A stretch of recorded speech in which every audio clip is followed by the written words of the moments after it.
The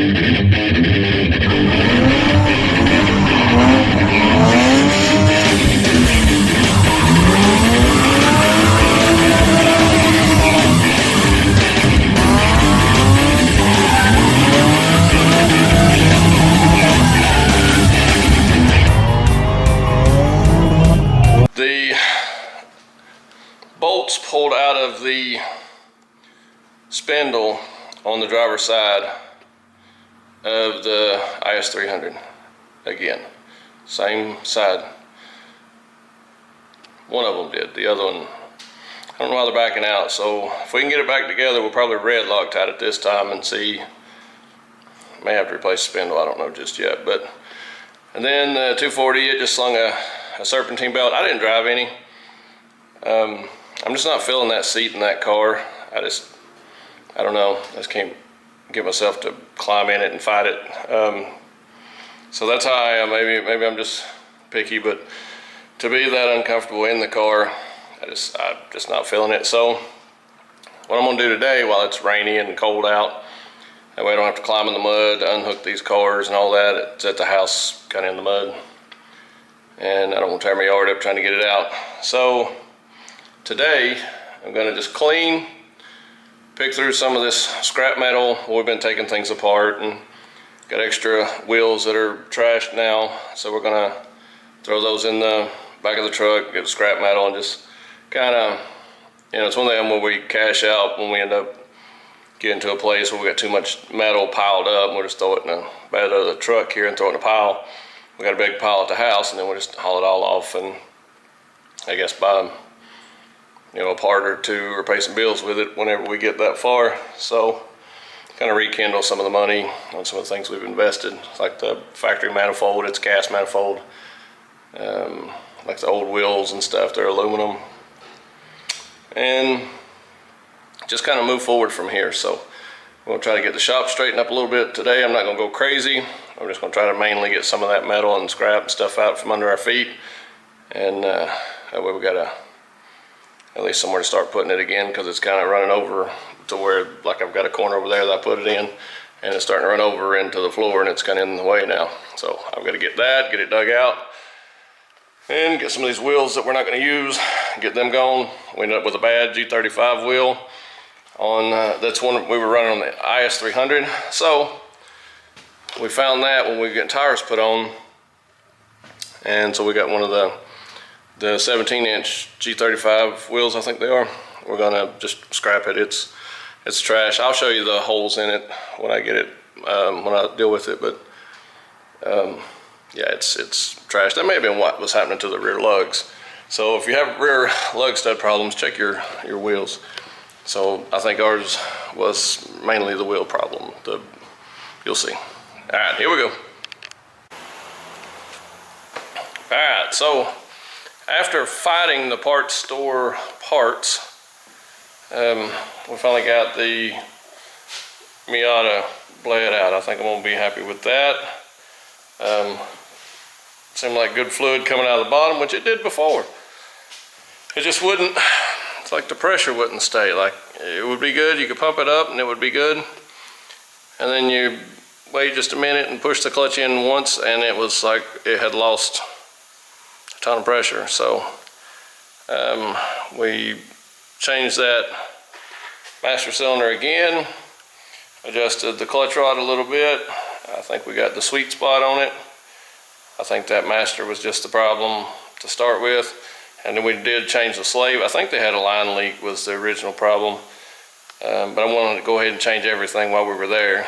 I think I got it took care of. So that being said, the old Miata, that's what two of the older guys, one that works for me and one across the street here, Shannon, and the guy that works for me too, they both call it a Miata.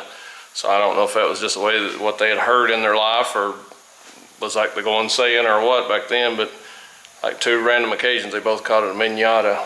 So that's what they thought it was. So that's all right. It's cool. I started calling it a Miata because of that, but maybe I'm wrong, you know. So but I think we're good as far as the clutch.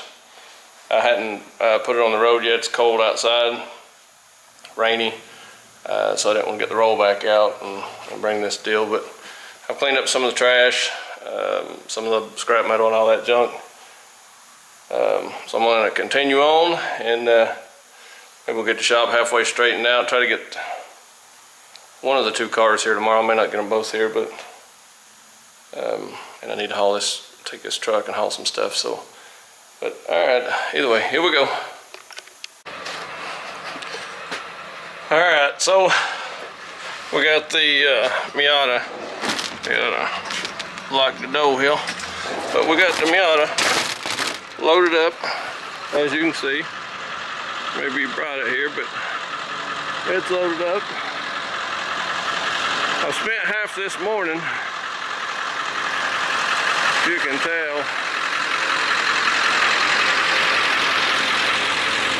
half this morning in the mud. I got stuck first thing, so I finally got it out. But we got the little ride red into the muffler shop. So, alright, here we go. We're gonna try to get there before they close, or if they're even open. I hadn't even checked, but maybe we can get the exhaust done today. But alright, either way, here we go.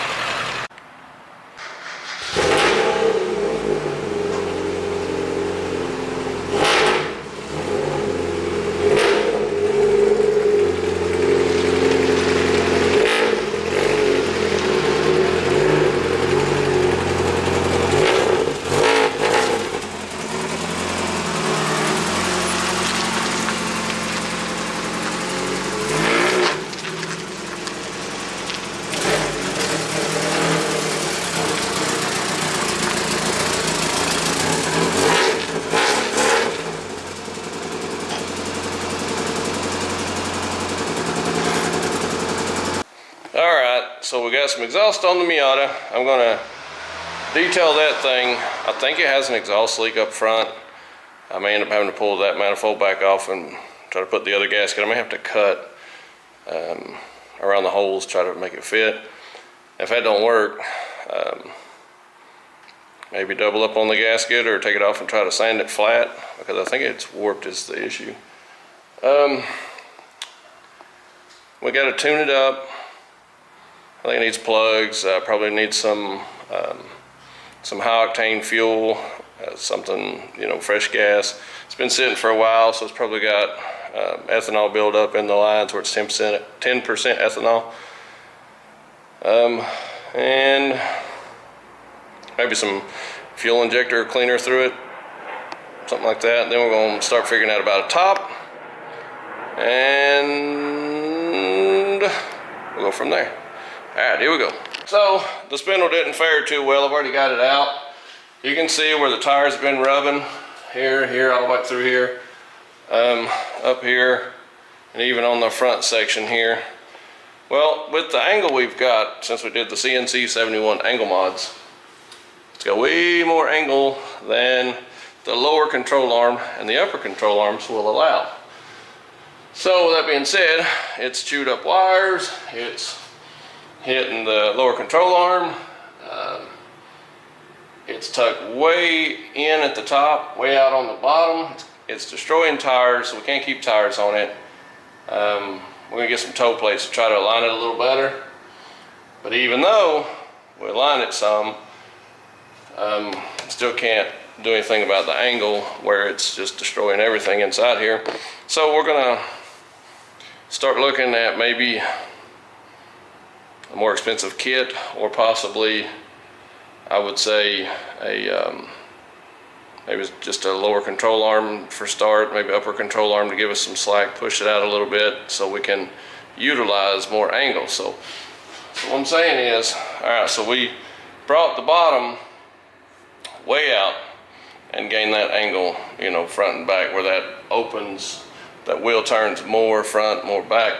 So now, with it tilted so far in this way, this being the top, if we can't push that out and level that out some, it's constantly here. So no matter what we do to align it, we can't adjust the top of the camber. And so even though it's aligned, had still cambered so bad that we can't do anything about tires.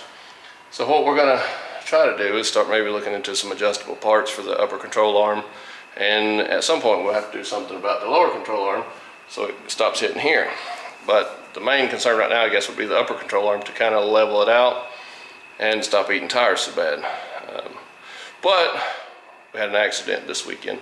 Not an accident, the car broke again, is what's happened. It sheared off one of the bolts. I think it was just where we're running a little bit bigger tire, because we took the fenders off and we have a bunch of tires. Instead of getting a smaller tire, we ran a bigger tire just because we had the fender space, just to get rid of some of these tires we've got laying around. Well, in doing so, I think a byproduct of that is it's hit a lot more and it bound up, and I think it broke one of the bolts on that on the CNC 71 angle kit. That's probably my fault. I'll accept that one. It's trying not to have to buy $500, $600, $700 worth of front tires where they're wearing out so bad, and the same in the back tires. We're trying to, figure out how to run without chewing tires up constantly, front and back. So what we're probably going to do is, maybe look into an upper controller and try to level it off a little bit. And he's already had to stop driving it on the street because his tires, it just kills them. So we're going to look into that. But for now, we got to make sure we don't run that big of a tire again. That's one thing. And possibly where it broke the bolt off in the spindle, I may have to replace the spindle. So we're checking into that. I'm going to try to drill it out, and if I can get it to come out, then we'll be good. But I have to retap the threads. It didn't pull them out, it just broke the bolt off. So I did lose one of the dowels that sits in it to keep it from shearing, I guess is the idea of it. So we'll have to find that dowel too. But either way, more work on the IS300. The passenger side has done perfect. Since day one, we've not had any issues out of the passenger side. It's been the driver's side every single time. We may have a bad lower control arm or upper control arm that's contributing to this as well, because it's always the driver's side. So I want to dig a little further into it when we replace this spindle and everything. I'm going to check all the control arms, go through everything, and then I'll probably get some toe plates and try to do it that way and get an alignment, because we take it to an alignment shop, they're not going to want to touch it. So, but either way, all right, here we go. All right, so here's the aftermath of the weekend event. It bent this bolt, because that one didn't come out. It didn't break, it just bent, so that's a good thing. Got a little bit of the aluminum out of the actual kit itself. The ball joint held together. It did tear the boot. Like I said, we lost one of the dowels. It skinned it up pretty good, but everything survived. None of the holes look wallowed out or anything.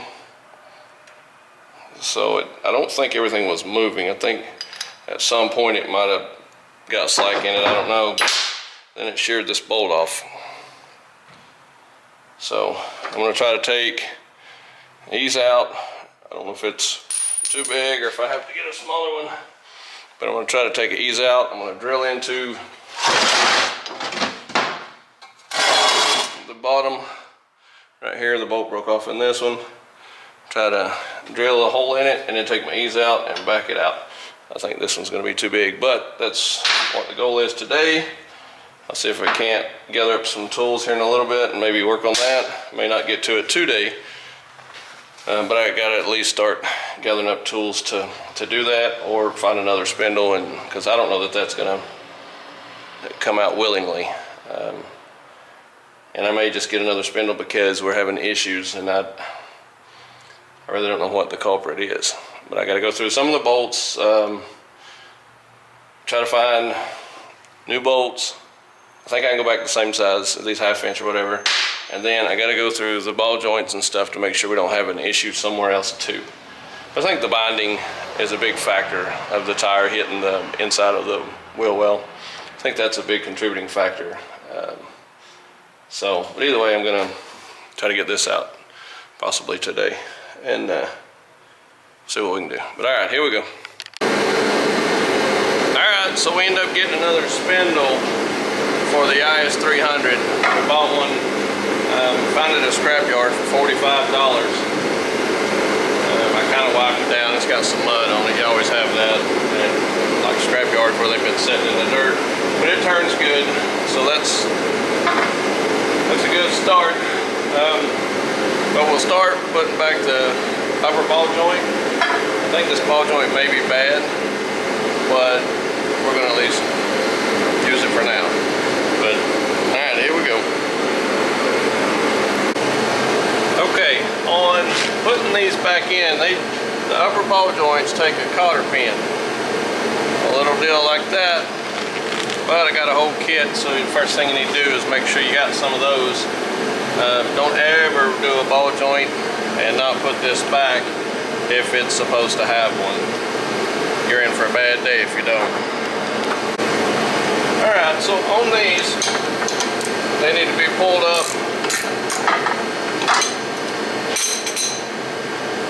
tight. So they need to be pulled up tight. These will try to turn.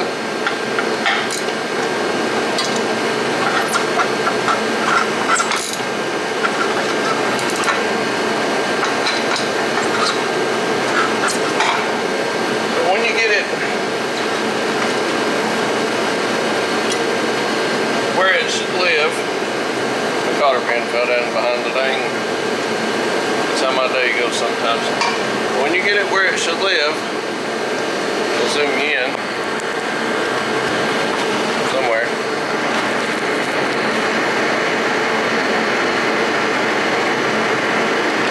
Okay. When you get it where it should live, you need to make sure you can get it through there. Well, if it won't, because the bolt needs to go a little further, you need to go a little further. So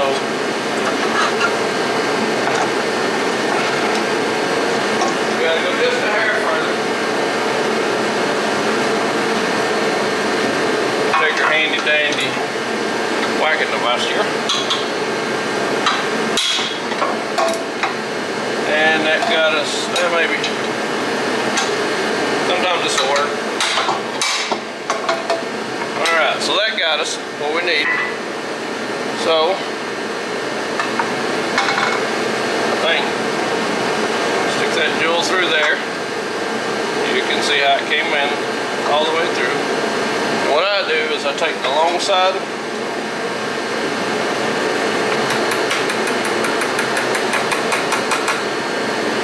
and I will take the long side and bend the long side back. You can do it however you want, whatever's easiest for you, but that works for me.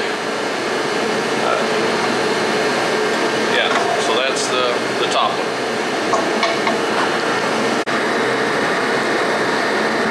Alright, so at some point, you can do it before, after, whenever. You need to get you, what I use is a welding rod. And I'll go in right there. Get it around there. And that's pretty sturdy right there. That's on the back side of that brake line.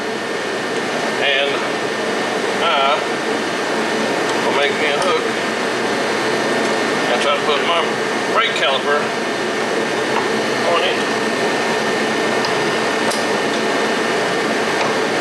So it holds it up. And so you got your brake caliper hanging on that welding rod, so it's not hanging by the hose.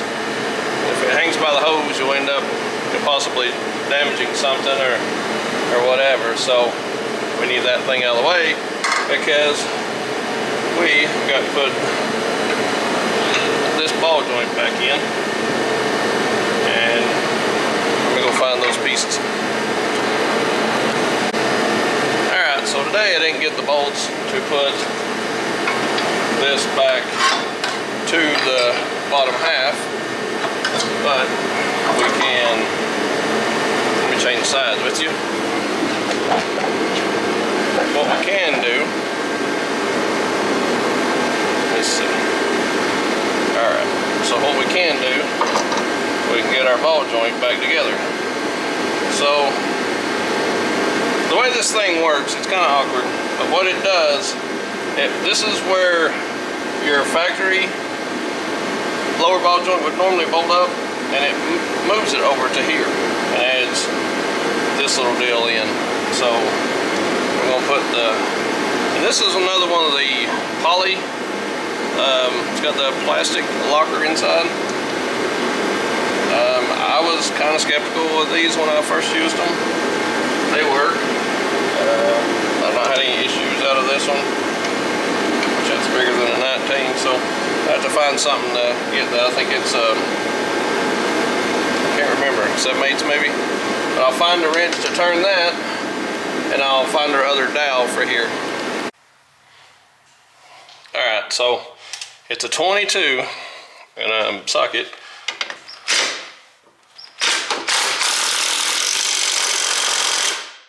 Alright, so that gives us that. And found the dowel, so that way when we put our bolts back in,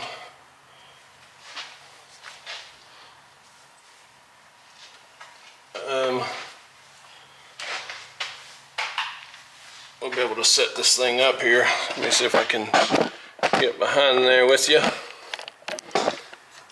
Okay, so you're looking at that. So when this comes around, these bolts go up through these holes, and so that's all you got is that much thread, you know. And in my mind that should work, but it didn't. It did actually pull through the one time. Now who's to say that it won't do it again, or that it was my fault or whatever. But so I'm gonna actually put you behind here. When I lift this up, you can see how it used to bolt through here from this ball joint. So this actually went here. Well, now the bolts are moved to this position. And so that's where it'll live. So we got to come up with some bolts to put up through there. And we also now have our tie rod, if you can see there. But our tie rod on this side now lives there. So you end up cutting off a section of this that actually has the normal where the tie rod hooks, and now we'll put our nut on it, and we've got a cotter pin that goes here. Cotter. Okay, so these are 17.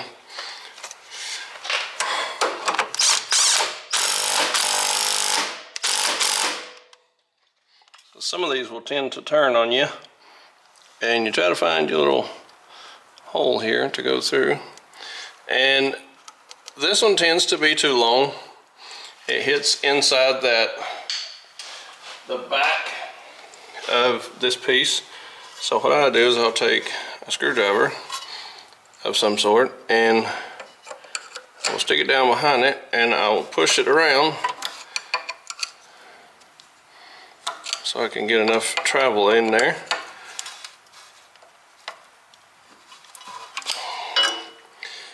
And that will kick the end out here a little sideways so we can. All right. So wherever you're at, and that's what you have. That's back there.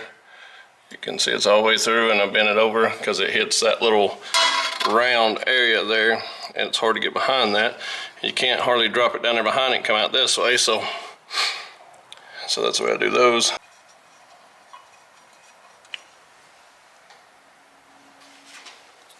And your sensor just pushes down in there. Oh. And mind where the 10mm sits, so that way you know where your bolt. It's got a little ear on it, and it kind of gives you a certain direction of where it should live. Right there. And that 10's like up high here. Alright, it's a different day. I went ahead and got some bolts, and I couldn't find any shoulder bolts, and that's the ones, you're probably familiar with a shoulder bolt. A shoulder bolt, so like this one, turn some light around here. Alright, this is just your standard bolt. It's actually black, so it's kind of hard to see though. Standard bolt. Well, this is a shoulder bolt. It has the raised shoulder on it. Well, what that does, it actually starts out the same size as the thread and grows as it gets closer to the end of it right there, so it gets bigger diameter, and so that keeps anything from moving because you have to pull that up in there when you're tightening. Well, the factory ones have the shoulder on them. I couldn't find an actual shoulder bolt of that length and that thread pitch.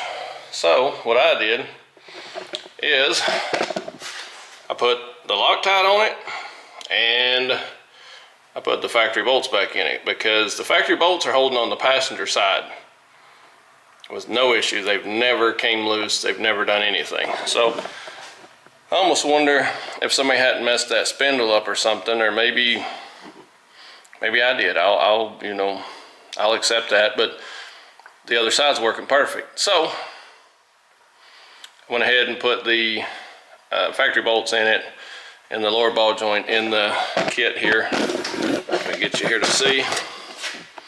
So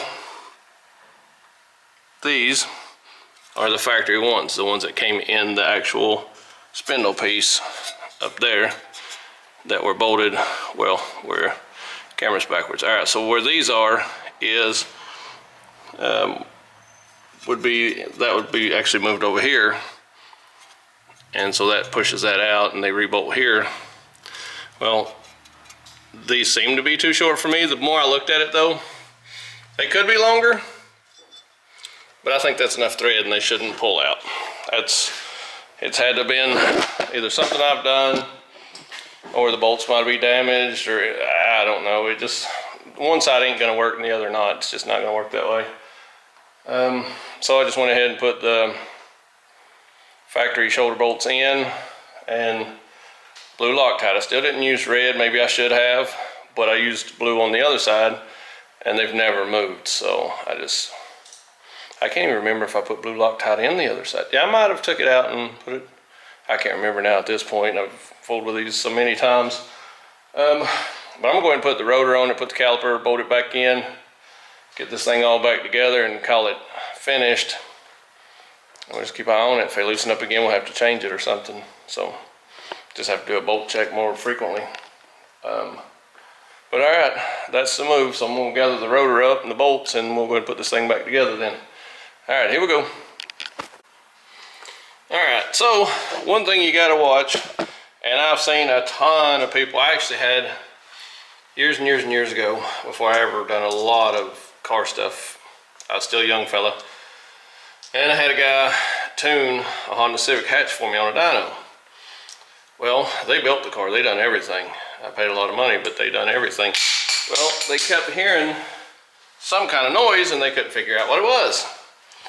Well, one of the guys that was hanging out with me, he's like, hey man, the dust shield's touching the rotor. And so this big, supposedly high-end shop was tuning my car, and the dust shield was touching the rotor as the noise they'd been chasing. And who knows how much they charged me to hunt a noise, but it ended up being the dust shield. So on these, on any car, when you're doing the brakes and rotors, just watch out for the dust shield here, because they do tend to make a lot of noise, and I'm not going to bend it back because this rotor moves until you get the brake caliper on it. So I'm going to get the brake caliper on it, and then I'll adjust it to make sure how far it needs to go back, so that way I'm not doing an excess amount of moving the sheet metal. But it's going to have to go back some because it's just touching. And it's soft, and so you can kind of move it around as you need. But definitely keep that in mind. I've dealt with that over the years. Different shops, you know, and then random people. I've had employees, you know, that have worked on cars for me and leaves the dust shield touching, and then we have to have a customer complaint, and then we'd have to get it and fix that. So rework is what it's called, and it's just cost you extra money.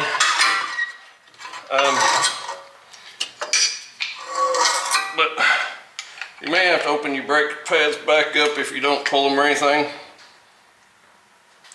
Should be good. Should.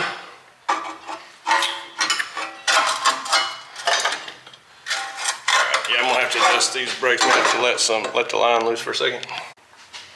All right, so yeah, I mean, I literally cut the camera off and pushed on it, and it like fell into place. But you don't want to chip the actual brake pad, and then you have two bolts, one on top, one on bottom on your caliper. Out, and you don't want to get your fingers caught in it either.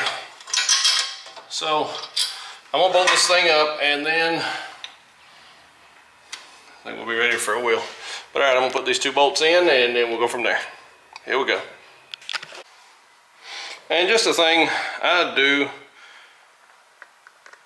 put blue Loctite on my actual caliper bolts, and it's become a habit to me over the years, doing a lot of brakes and stuff. I've took off, you know, stuff that I've worked on over the years, and it's not any more trouble to take it off, but it gives you a little extra security blanket on top of that. So it's your call if you want to, but I do, just always have. But all right, just kind of throwing that out there. All right, here we go. All right, and the torque specs on these caliper bolts is 87 pounds. Yeah, because these are 83 and that's 87. So 87 pounds. So you put it on your handy dandy 87, and then you give her a little tighten here. And you know, as far as the Loctite goes, it's probably not as, if you're going to torque it, it's not as necessary, I don't think, in routine driving, daily stuff. But drifting, I want to be as cautious as possible. I don't want to use red because I don't want to end up breaking a bolt off in something. But blue, it's supposed to be the least one, so you can take it off with just basic hand tools. And that's just hand tight, so I was either a little heavy or right on it as far as torque. So I'm just checking them, so I was good on that. Let's see. This top is a little harder to find. It's a little higher up. And on the torque wrench, you want to always stay, if you're torquing something, you want to stay down at the end. You can use two hands, but try not to like choke up on it like a bat or something. Just hold where it's designated for you to hold, is where you need to hold on these. So right there.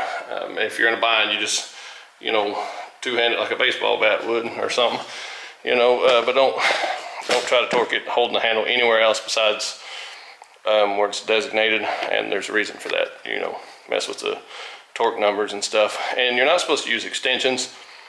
Sometimes you don't have a choice, but gotta do what you gotta do. But all right, here we go. Okay, so now we want to check our dust shield, and it looks like that's touching. Oh, and the torque wrench, when you get done with it, back it off. So like set it all the way back to 0. I've always heard that if you leave it cranked up to whatever torque number you're going to use. If that's bad on the spring, I never really had one calibrated after I've had one, and yes, I've left it tightened like that for weeks at a time, days, you know, whatever, and forget about it, and I don't know. But that's supposed to be the proper practice, is to disengage that torque on it to go all the way back to 0, and that way it doesn't weaken the spring, I guess, is the idea. But once you get this rotor, because like on Hondas, there's a little bolt that tightens these up. On these, there's not, so when you pull your caliper off, the rotor just falls off. So you just want to make sure that it's not